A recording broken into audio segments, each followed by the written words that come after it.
colonized at that time Hispaniola, and today we divide into the Dominican Republic and Haiti. The French colonized Haiti, and in 1798, Toussaint Louverture led the first successful slave revolution in history. And how did the African slaves in Haiti defeat the French? Well, that's okay, and we won't go there yet. But okay, we won't go there yet. But in terms of the actual, what they did was they burned the island to the ground. They just torched the plantations. Now all of a sudden, the Spanish lords who have been begging the king of Spain for 200 years, King, give us some of the island, man. You know, divide it up. Let us grow sugarcane. You can tax us. We'll make money. You make money. Everybody wins. The king says, hey, there's no place in the New World now that's really producing sugar. And he says, cool. And he divides up the island into parcels of land. And he sort of rents them, if you will, to the Spanish feudal lords, whatever they were called. I don't remember. And all of a sudden you start to see major sugar cultivation in the island of Cuba. Well, the native population was wiped out, as it's been everywhere in the New World. We know that. It's not just in the U.S. that we have reservations because we wiped out the native population. It's true throughout the New World. And Spaniards are not about to cut sugarcane. So slaves are brought from Africa to Cuba in large, large numbers. But as late as, this really doesn't start happening until 1800. So that, for example, my Batad teacher in Cuba, his grandmother came here came to the New World as late as, I want to say 1870, might even be 1875. Slavery in Cuba was not outlawed until 1886. So you're talking about a very late historical phenomenon here. That is why there are black Cubans today in Cuba who speak what they call Lucumí. Lucumí is the Cuban version of the Yoruba language. Why don't they call it Yoruba? Is it Yoruba?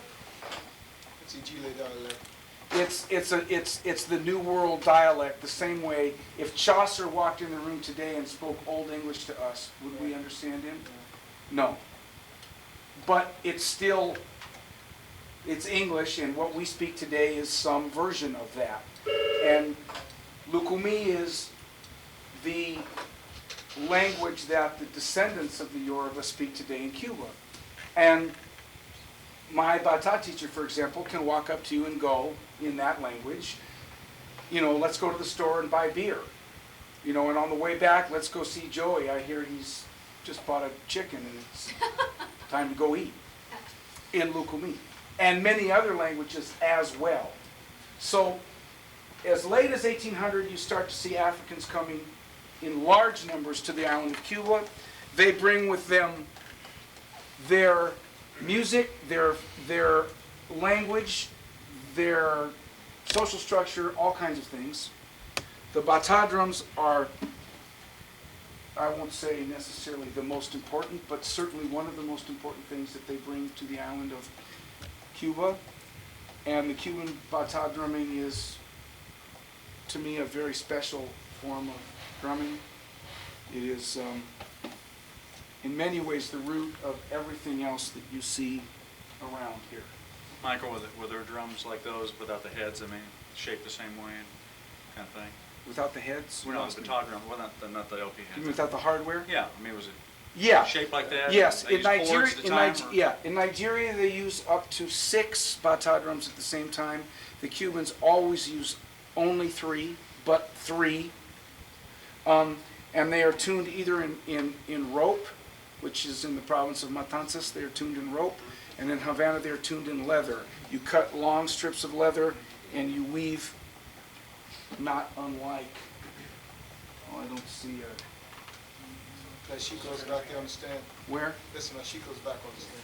Yeah, if you look, see where, well, it's hard to see, but it's a weaving. Yeah. And I'm sure this one. No. No, the one next to it. No, the one next to it. Oh, There's one here. right here. Yeah, and if it were double-headed, you go back and forth, and then the tuning process consists of ripping your hands to shreds while you pull the shit out of it. Well, Here's a front row, let me do it, so, yeah. So, the Africans bring Batad drums, which traditionally are played in ceremonial contexts. However, sometimes you do not have tools with which to make drums. Sometimes drums are outlawed. Sometimes drums, even though they are not quote-unquote illegal, are for all intents and purposes illegal. And so you look into nature for things that will imitate those sounds. And so pretend that this is not fiberglass. Thank you very much. In fact, this is probably way better. And so gourds grow in the ground, and you take your Halloween pumpkin and cut off the top and clean out the insides, and these will dry. And then you take seeds and you wrap them on the outside. And you have the sound of the seeds or the shells. They could be seashells. Today, of course, we have nice, colorful beads. And you have the sound of the net itself. And then you have the sound of the gourd. This one, fairly high, but a little bit lower probably than these little guys. And traditionally you play these gourds in sets of 3. These are called guiros, G-U-I-R-O, guiros. Now, is this also a guiro? So if this is a guiro, why is this a guiro? Pardon me? They're both made of gourds. It's the generic idea that it's a gourd. And the songs that we sing when we play Batad drums are the identical songs that we sing when we play the style known as guiro. And the 3 gourds have different pitches, and you've got 3 Batad drums, you have 3 gourds, and the gourds take the place of the drums. And so later, if there's time, Mike mentioned that maybe we could do a little checkeré playing. So I'll try to move fast and maybe do a little playing. Yes, sir. Could you maybe demonstrate some of the different parts that you might hear? Yeah. Always when it comes to Cuba, not always. Usually in folkloric music, there are 2 different styles that are based on geography. The province of Havana, or Llana, is one road, and the province of Matanzas is another road. That is true for Batad drumming, that is true for rumba, that is true for all kinds of things.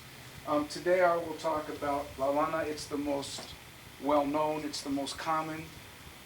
My teachers tend to actually be from Matanzas primarily, though not entirely. And so I'm a Matancero, but the Havana parts are the most common and the most frequent. In Havana, the high checkeré plays, and I do mean high, plays just the downbeats. So if somebody. Excuse me, could I ask you a quick question Yeah, before of you course. get, we drift away from that, the subject of history, so I just wanted to ask you one more I'll be question. back. about Believe me, I'll be back. that. Okay, well, maybe I No, just go ahead, wait, go but ahead. what I wanted to know is, how do you think it's possible to account for the fixed liturgy or the establishment of the kind of structure that's acknowledged relatively widely throughout Cuban drumming culture? How do you account for that in Cuba? Even given the fact of slavery being outlawed so late, it's not all Yoruba people. Exactly. Yeah, so how do you account for that, in your opinion, for the emergence of such a fixed sort of cultural Okay. type? Can we come back to that? Because that's a deep subject. That's a PhD dissertation. And there are lots of different ideas and thoughts, and I don't mind coming back to that, but that could be a 30-minute thing, and I have a limited amount of time, so with your permission, Sure. let me keep doing the music stuff, and then I'm happy to come back to that. Okay?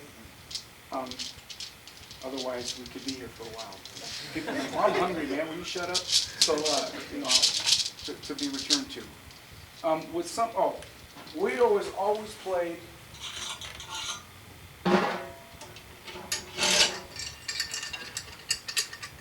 to this bell pattern.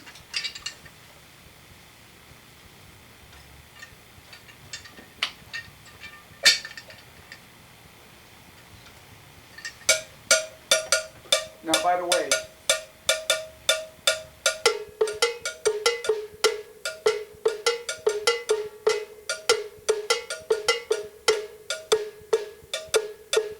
you see that this is completely contained within what he's playing?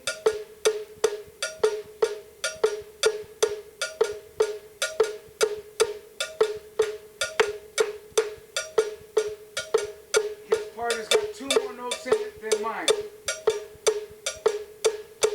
1, 2, 3, 4. 1, 2, 3, 4. 2, 3, 4. Stop for a sec.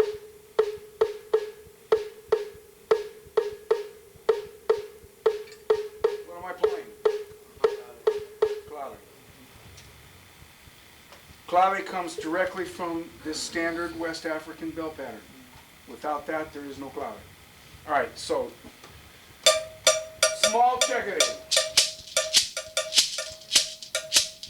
Plays what my left foot was playing, just a downbeat.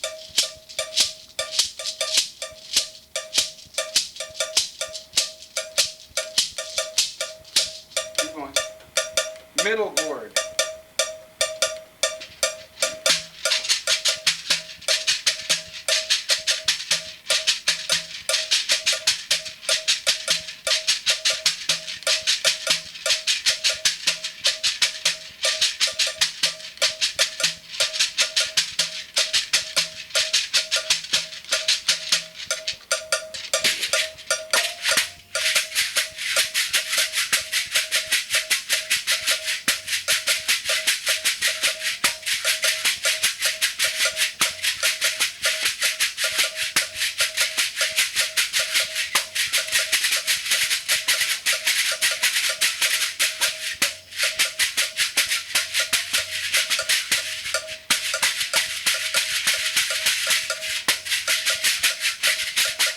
Man, this thing's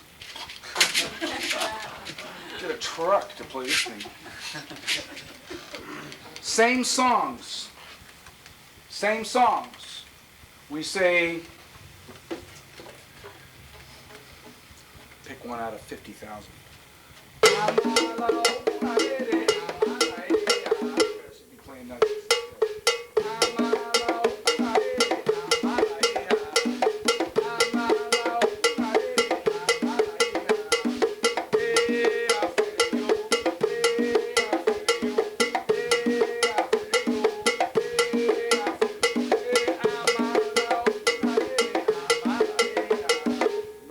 Than going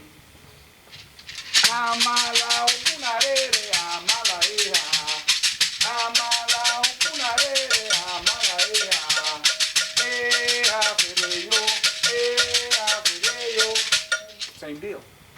So if drums are outlawed, or they don't have to be outlawed, it takes a lot of tools to carve a Batad drum. Just getting the tree down alone, and then getting materials to carve and so forth, it may not be so easy. So you may not have drums available to you, but you still need to do a particular ceremony. Whereas seeds from a tree and gourds that grow in the ground are available. And port cities will always have rope. So, the Africanos bring all kinds of instruments, and as he so correctly pointed out, it's not just the Yoruba. The Congolese, the Alacuaces, the Mandingas, the number of different African tribes that came to Cuba is tremendous, And they all brought music, drumming styles, languages,